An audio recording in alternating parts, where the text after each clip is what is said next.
अन्य व्यक्तियों का हम हार्दिक स्वागत करते हैं। We welcome all dignitaries present in the event.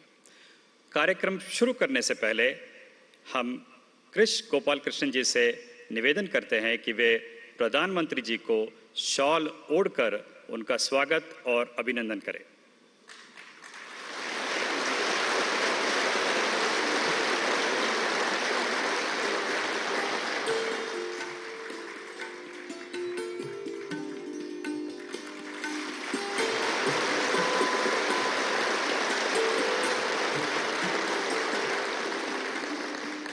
धन्यवाद। इस ऐतिहासिक अवसर पर हम जीएफएफ के चेयरमैन श्री कृष्ण गोपाल कृष्णन जी से अनुरोध करते हैं कि वे अपना स्वागत संबोधन करें। We request Shri Krishna Gopal Krishnan to give his welcome address.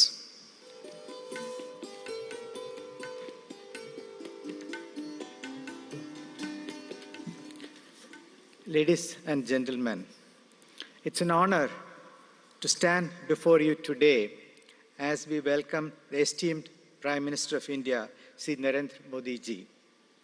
His tireless dedication to public service, visionary leadership, and unwavering commitment to the nation have left an indelible mark on our collective consciousness.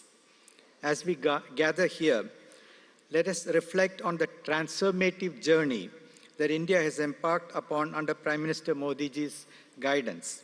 From economic reforms to digital empowerment, from Swachh Bharat Abhiyan to Make in India, his initiatives have touched every corner of a vast and diverse country. India today is the fastest growing large economy, is on track to become a $10 trillion economy in the next 10 years.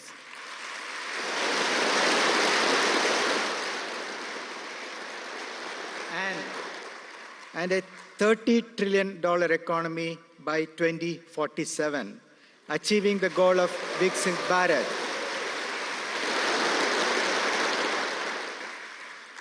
Prime Minister Modi ji's vision extends beyond borders. His diplomatic acumen has strengthened India's position on the global stage. Whether it's fostering strategic partnerships or championing climate action or bringing peace to conflict regions, he leads with conviction and foresight. Today, we celebrate not just a leader, but a beacon of hope, a man who believes in the power of unity, innovation, and progress. Sir, GFF 2024 is probably the world's largest annual fintech conference.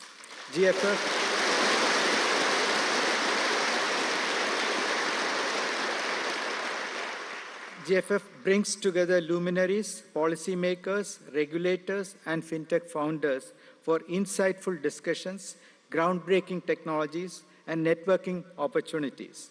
The theme for this year's event is Blueprint for the Next Decade of Finance, Responsible AI, Inclusive and Resilient, and features over 1,000 speakers and 300 plus sessions. Before I invite Honorable PM to speak, I would like to invite RBI Governor Sri Shaktikant Das ji to address you. RBI has been very key in partnering with GFF.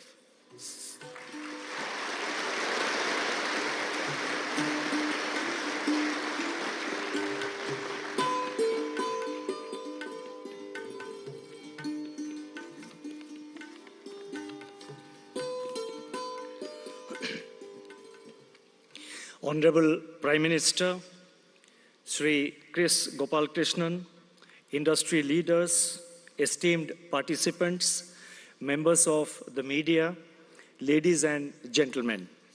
The Global FinTech Fest GFF has emerged as a flagship event showcasing innovations, technological transformation, and the spirit of collaboration in the Indian fintech sector.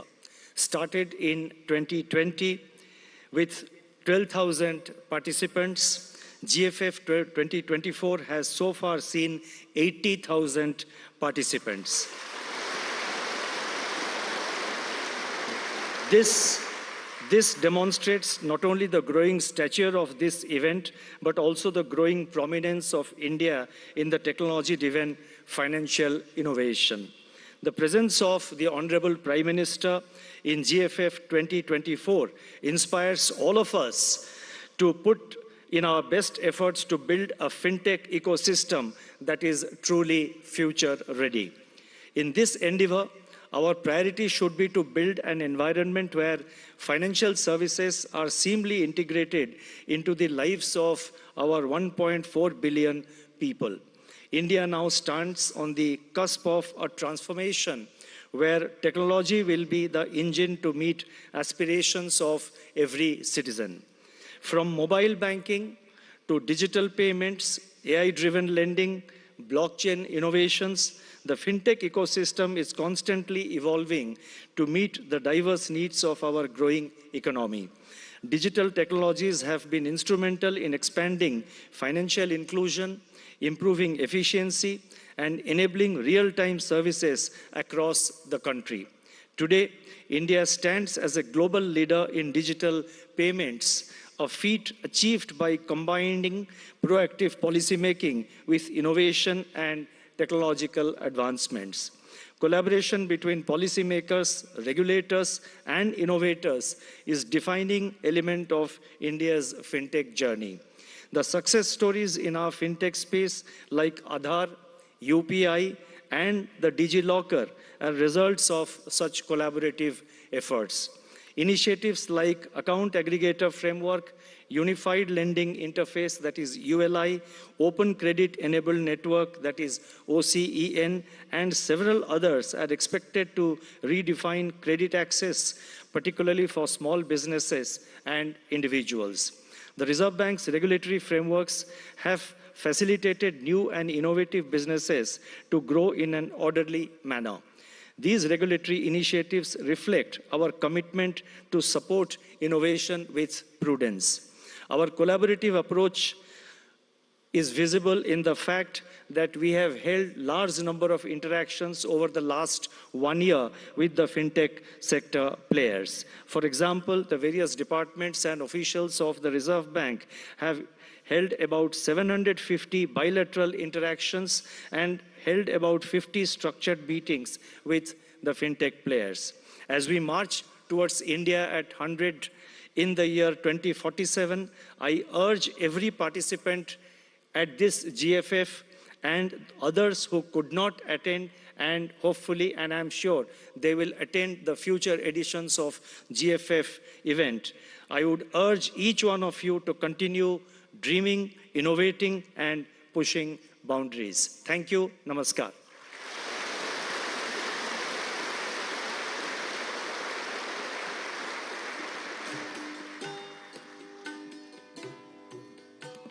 धन्यवाद. Thank you governor sir. अब हम हमारे सम्माननीय भारत के यशस्वी प्रधानमंत्री digital India के शिल्पकार श्री नरेंद्र मोदी जी से विनम्र अनुरोध करते हैं कि वे ये सभा को संबोधित करें. We request Prime Minister of India honored to address this august gathering.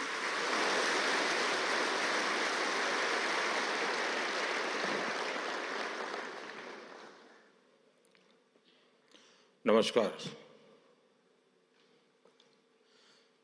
RBI के गवर्नर श्रीमान Shaktikanta Das ji, Kris Gopalakrishnan ji, members of regulators, finance industry के लीडर्स, फिनटेक और स्टार्टअप वर्ल्ड के मेरे साथी, अन्य सभी महानुभाव, देवी और सज्जनों,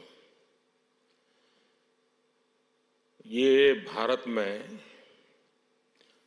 त्योहारों का मौसम है. अभी अभी जन्माष्टमी हमने मनाई है और खुशी देखिए, हमारी इकोनॉमी और हमारे मार्केट में भी उत्सव का माहौल है.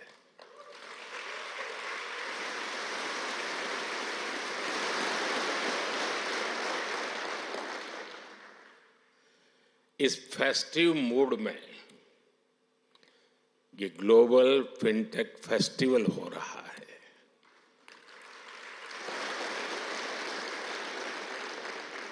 और वो भी सपनों की नगरी मुंबई में।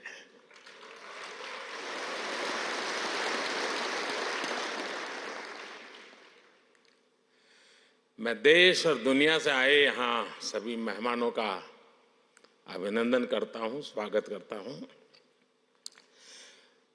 यहाँ से आने से पहले मैं अलग अलग एग्जीबिशंस देख करके आया हूँ, काफी साथियों से गप्पे गोष्ठी करके आया हूँ।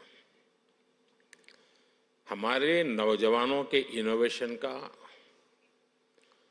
और फ्यूचर की संभावनाओं का एक पूरा नया संसार वहां दिखाई दे रहा है।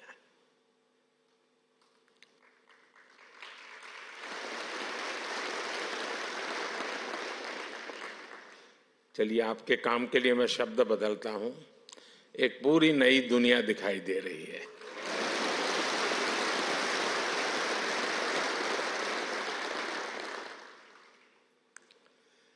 मैं इस फेस्टिवल के आयोजकों को सबको बहुत बहुत बधाई देता हूं। साथियों, यहां बड़ी संख्या में विदेशों से हमारे मेहमान भी आए हैं। एक समय था जब लोग भारत आते थे तो हमारी कल्चरल डाइवर्सिटी देखकर दंग रह जाते थे, हैरान हो जाते थे। अब लोग भारत आते हैं तो हमारी फिनटेक डाइवर्सिटी को देखकर भी हैरान होते हैं।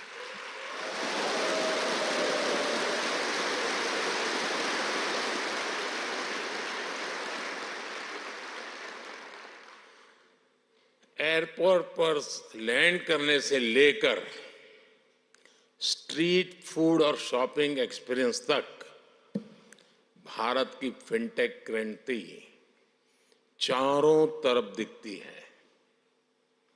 पिछले 10 साल में फिनटेक स्पेस में $31 बिलियन से ज्यादा का निवेश हुआ है।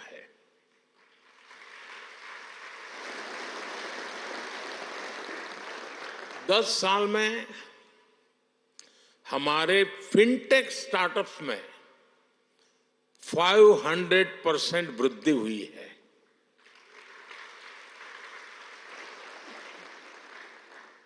सस्ते मोबाइल फोन, सस्ते डेटा और जीरो बैलेंस जनधन बैंक खातों ने भारत में कमाल कर दिया है।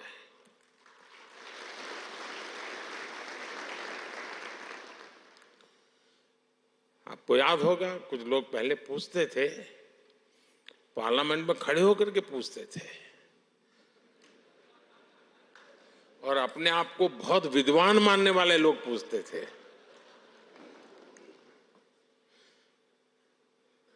सरस्वती जब बुद्धि बांट रही थी तो वो रास्ते में पहले ही खड़े थे।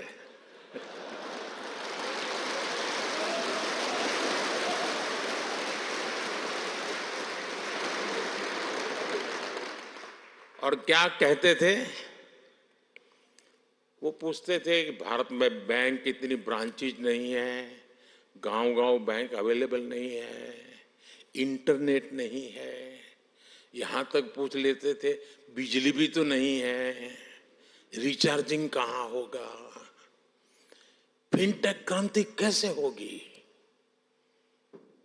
ये पूछा जाता था। और मुझ जैसे एक चाय वाले को पूछा जाता था।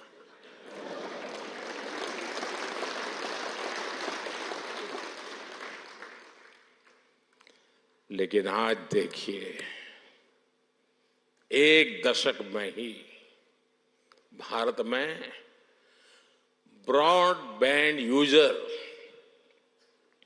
60 मिलियन यानी 6 करोड़ से बढ़कर 940 मिलियन यानी करीब 94 करोड़ हो गए।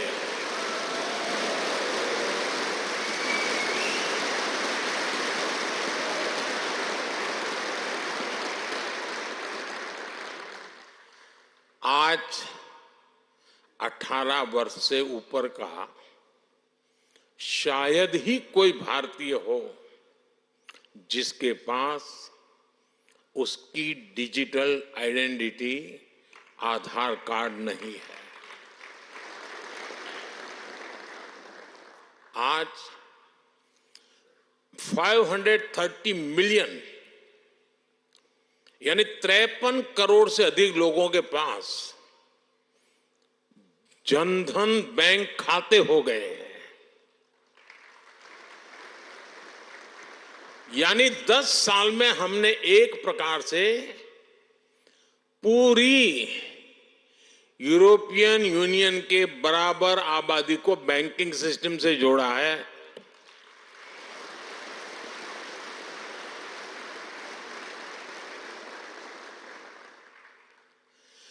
साथियों, जनधन, आधार, मोबाइल की ट्रिनिटी ने एक और ट्रांसफॉर्मेशन को गति दी है। कभी लोग कहते थे कि कैश इज किंग। आज दुनिया का करीब करीब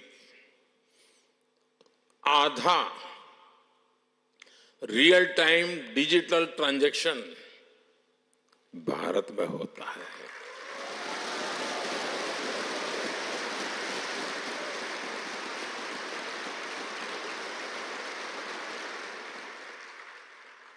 पूरी दुनिया में भारत का यूपीआई फिनटेक का बहुत बड़ा उदाहरण बन गया है।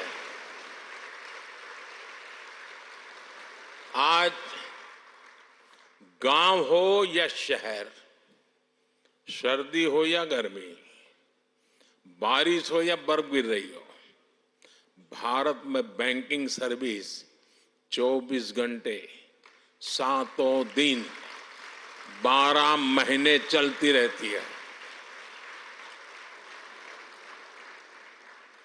कोरोना के इतने बड़े संकट के दौरान भी भारत दुनिया के उन देशों में था जहां हमारी बैंकिंग सर्विस बिना किसी दिक्कत के चलती रही।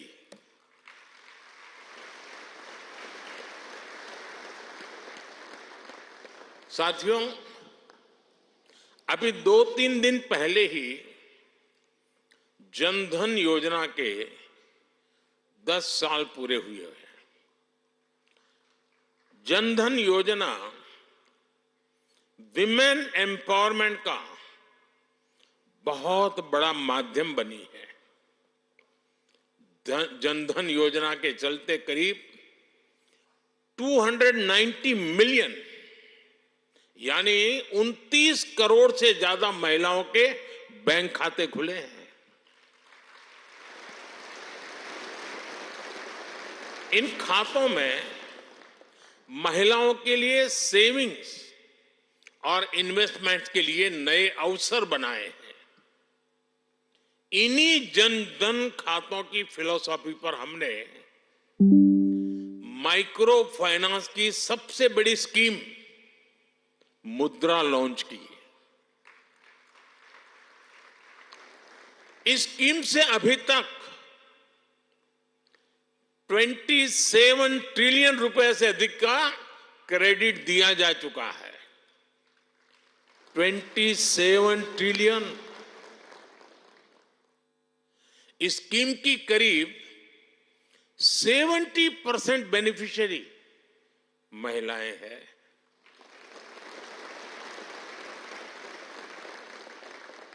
जनधन खातों ने महिलाओं के सेल्फ हेल्प ग्रुप्स को भी बैंकिंग से जोड़ा। इसका फायदा आज देश की 10 करोड़ रूरल विमेन को मिल रहा है। यानी जनधन प्रोग्राम ने महिलाओं के फाइनेंशियल एम्पावरमेंट की एक मजबूत नींव रखी है। साथियों, पूरी दुनिया के लिए पैरेलल इकोनॉमी एक बड़ी चिंता का विषय रही है। फिनटेक ने पैरेलल इकोनॉमी पर भी चोट की है और बधाई के पात्र आप लोग हैं।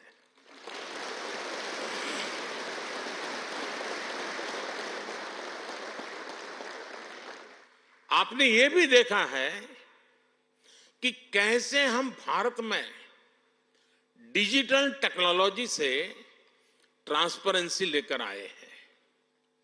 आज सरकार की सैकड़ों स्कीम्स के तहत डायरेक्ट बेनिफिट ट्रांसफर किया जाता है। इसमें सिस्टम से लीकेज बंद हुई है। आज लोगों को फॉर्मल सिस्टम से जुड़ने में अपना लाभ नजर आता है। साथियों, भारत में फिनटेक की वजह से जो ट्रांसफॉर्मेशन आया है वो सिर्फ टेक्नोलॉजी तक ही सीमित नहीं है। इसका सोशल इंपैक्ट बहुत व्यापक है। इससे गांव और शहर की खाई को ब्रीच करने में मदद मिली है। कभी हमारे यहां बैंक की सर्विस लेने में ही एक पूरा दिन लग जाता था। एक किसान के लिए, एक मछुआरे के लिए, एक मिडिल क्लास परिवार के लिए ये बहुत बड़ी मुसीबत थी। फिनटेक ने इस समस्या को दूर किया। कभी बैंक सिर्फ एक बिल्डिंग तक सीमित हुआ करते थे, आज बैंक हर भारतीय के मोबाइल में सिमट गए हैं।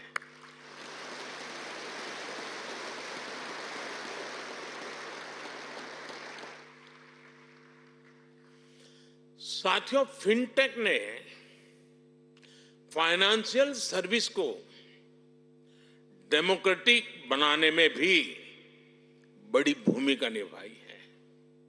Loan, credit card, investment, insurance जैसे प्रोडक्ट सबके लिए आसानी से सुलभ हो रहे हैं। फिनटेक ने एक्सेस टू क्रेडिट को भी आसान और इंक्लूसिव बना दिया है। मैं एक उदाहरण देता हूं। आप जानते हैं, भारत में स्ट्रीट वेंडर्स की एक पुरानी परंपरा है, लेकिन वो फॉर्मल बैंकिंग से बाहर थे। फिनटेक ने इस स्थिति को भी बदल दिया। आज वो पीएम स्वनिधि योजना से कोलेटरल फ्री लोन ले पा रहे हैं। डिजिटल ट्रांजैक्शन रिकॉर्ड के आधार पर उनको बिजनेस बढ़ाने के लिए और लोन मिलता रहता है। कभी शेयर और म्यूचुअल फंड जैसे प्रोडक्ट में इन्वेस्टमेंट बड़े शहरों में ही संभव था। आज गांव और कस्बों में भी इन्वेस्टमेंट के इस एवेन्यू को बड़ी संख्या में एक्सप्लोर किया जा रहा है। आज कुछ ही मिनटों में घर बैठे ही डीमैट अकाउंट खुल रहे हैं, इन्वेस्टमेंट रिपोर्ट्स ऑनलाइन मिल रही है। आज बड़ी संख्या में भारतीय रिमोट हेल्थ केयर सर्विस ले रहे हैं, डिजिटली ऑनलाइन पढ़ाई कर रहे हैं, स्किल सीख रहे हैं। ये भी फिनटेक के बिना संभव नहीं था।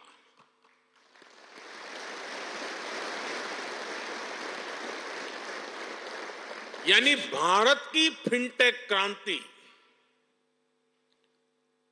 Dignity of life, quality of life उसको बेहतर बनाने में भी बड़ा रोल निभा रही है।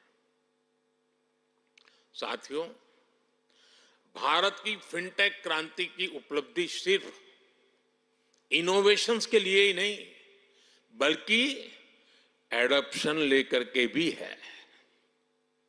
भारत की जनता ने जिस स्पीड और स्केल पर फिनटेक को एडॉप्ट किया है, उसका उदाहरण कहीं और नहीं मिल सकता। इसका एक बड़ा क्रेडिट हमारे डिजिटल पब्लिक इंफ्रास्ट्रक्चर डीपीआई को भी जाता है और हमारे फिनटेक्स को भी जाता है।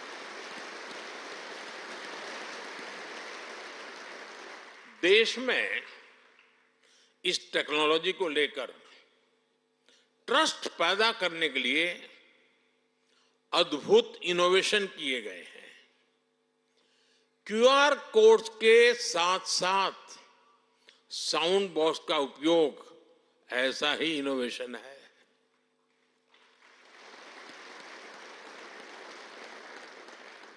हमारे फिनटेक सेक्टर को सरकार के बैंक सखी कार्यक्रम का भी अध्ययन करना चाहिए। और मैं सब फिनटेक के वाले नौजवानों को कहना चाहता हूं, ये बैंक सखी है क्या? मैं अभी जलगांव आया था एक दिन, तो मैं ऐसी बैंक सखियों से मिला, तो बड़े गर्व से कहती, मैं एक दिन में 1.5 करोड़ रुपए का कारोबार करती हूं।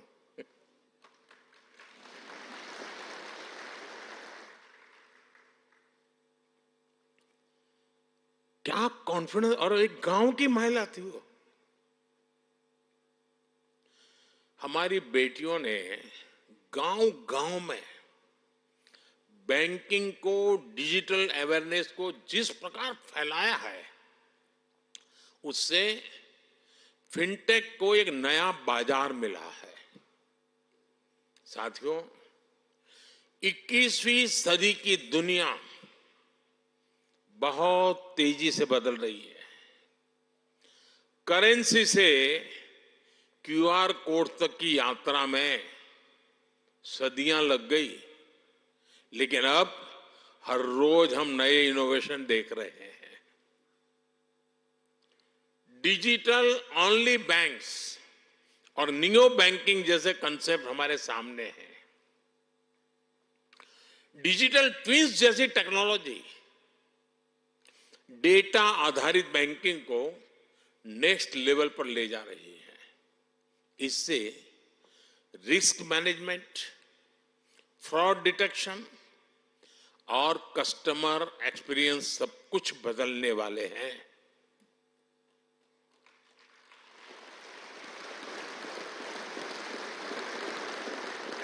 मुझे खुशी है कि भारत भी लगातार नए फिनटेक प्रोडक्ट्स लॉन्च कर रहा है। हम ऐसे प्रोडक्ट तैयार कर रहे हैं जो लोकल है, लेकिन उनकी एप्लीकेशन ग्लोबल है।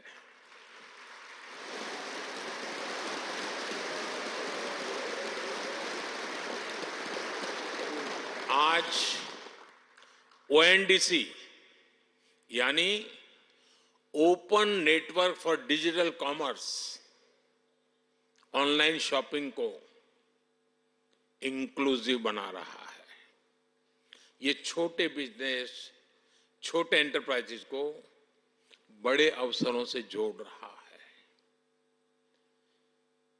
अकाउंट एग्रीगेटर्स लोगों और कंपनियों का कामकाज आसान करने के लिए डेटा को यूज कर रहे हैं। ट्रेड प्लेटफॉर्म की मदद से छोटी संस्थाओं की लिक्विडिटी और कैश फ्लो बेहतर हो रहे हैं। ई रूपी एक ऐसा डिजिटल वाउचर बना है जिसे कई रूपों में इस्तेमाल किया जा रहा है। भारत के ये प्रोडक्ट्स विश्व के दूसरे देशों के लिए भी उतने ही उपयोगी हैं। और इसी सोच के साथ हमने G20 प्रेसिडेंसी के दौरान global digital public infrastructure repository बनाने का प्रस्ताव रखा था, जिसे G20 मेंबर्स ने खुले दिल से स्वीकार किया था। मैं AI के दुरुपयोग से जुड़ी आपकी चिंताओं को भी समझता हूं, इसलिए भारत ने AI के एथिकल यूज के लिए ग्लोबल फ्रेमवर्क बनाने का भी आह्वान किया है। साथियों, फिनटेक सेक्टर की मदद के लिए सरकार पॉलिसी लेवल पर हर जरूरी बदलाव कर रही है। हाल में हमने एंजल टैक्स को हटाया है।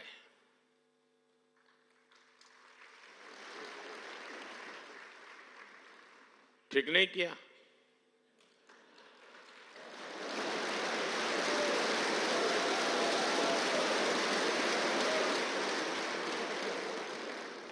नहीं, ठीक किया है ना?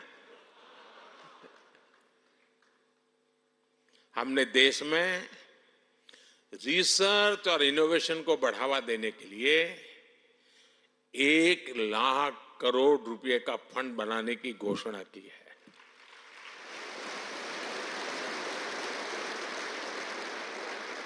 हमने डेटा प्रोटेक्शन कानून बनाया है। मेरी हमारे रेगुलेटर से भी कुछ अपेक्षाएं हैं। हमें साइबर फ्रॉड को रोकने के लिए और डिजिटल लिटरेसी के लिए और बड़े कदम उठाने होंगे। साइबर फ्रॉड स्टार्टअप्स की, फिनटेक्स की ग्रोथ में रुकावट न बने, ये ध्यान रखना भी उतना ही जरूरी है। साथियों, पहले के जमाने में बैंक डूबने वाली है या बैंक डूबी है या डूब जाएगी, ये बात फैलते हुए इंपैक्ट होते होते 5-7 दिन निकल जाते थे। आज अगर किसी व्यवस्था में पता चला कि इस पर साइबर फ्रॉड है, 1 मिनट में मामला पूरा, वो कंपनी गई। फिनटेक के लिए बहुत जरूरी है। और साइबर सॉल्यूशन,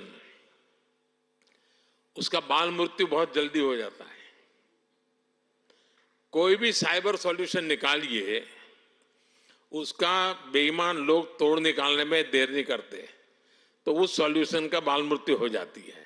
फिर आपको नया सॉल्यूशन लेके आना पड़ता है।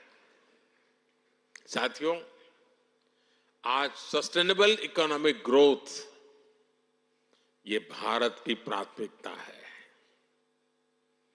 हम स्ट्रांग, ट्रांसपेरेंट और एफिशिएंट सिस्टम्स बना रहे हैं। हम फाइनेंशियल मार्केट्स को एडवांस टेक्नोलॉजीज और रेगुलेटरी फ्रेमवर्क से मजबूत कर रहे हैं। हम ग्रीन फाइनेंस से सस्टेनेबल ग्रोथ को सपोर्ट कर रहे हैं। हम फाइनेंशियल इंक्लूजन के, उस इंक्लूजन के सैचुरेशन पर बल दे रहे हैं। मुझे विश्वास है, भारत का फिनटेक इकोसिस्टम भारत के लोगों को क्वालिटी लाइफस्टाइल देने के मिशन में बहुत बड़ी भूमिका निभाएगा। मुझे विश्वास है, भारत का फिनटेक इकोसिस्टम पूरी दुनिया की ईज ऑफ लिविंग बढ़ाएगा।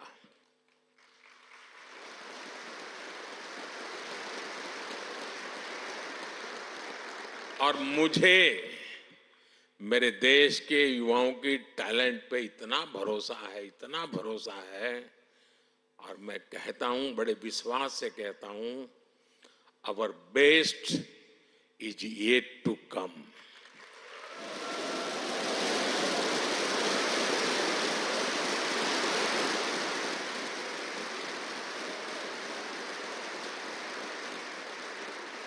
ये आपका 5वां समारोह है ना, तो 10वें में मैं आऊंगा।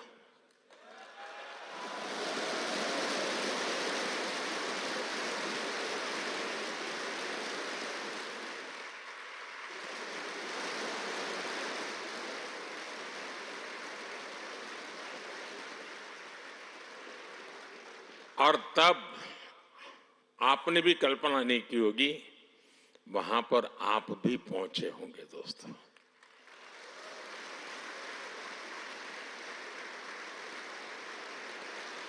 आज अभी मैं आपके कुछ स्टार्टअप यूनिट्स वालों को मिला, सबको तो नहीं मिल पाया, कुछ लोगों को मिला, लेकिन हर एक को 10-10 होमवर्क दे करके आया हूं।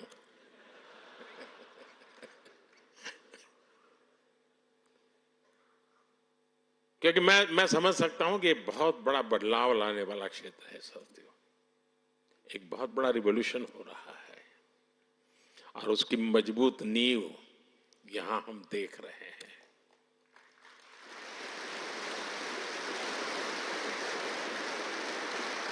इसी भरोसे के साथ आप सबको मेरी बहुत बहुत शुभकामनाएं, बहुत बहुत धन्यवाद।